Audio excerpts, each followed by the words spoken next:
Hola amigos de carreraspopulares.com, soy Fernando Ortiz, entrenador del Running Ciutat de Valencia.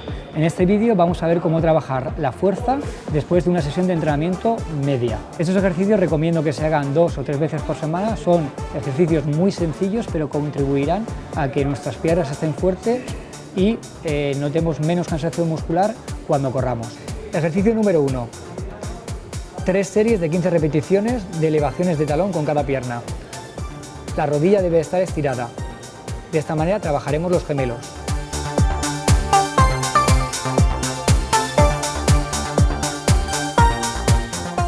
Ejercicio número 2. 3 series de 15 repeticiones de elevaciones de talón con cada pierna. La rodilla en este caso debe estar flexionada para trabajar e incidir en el sóleo. Ejercicio número 3. 3 series de 15 repeticiones de saltitos verticales con cada pierna. Ejercicio número 4. 3 series de 5 saltos horizontales.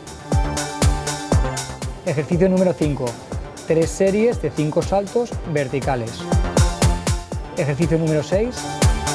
3 series de 20 zancadas.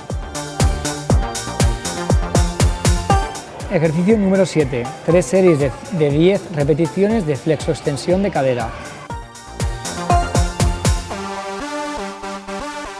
Ejercicio número 8.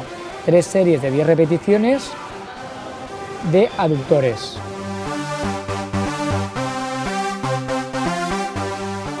Bueno, como habéis podido comprobar, son ejercicios muy sencillos, pero lo más importante de todo esto es que creéis el hábito y que podáis hacerlo cada vez que acabéis una sesión de entrenamiento medio. Nos vemos en el próximo vídeo.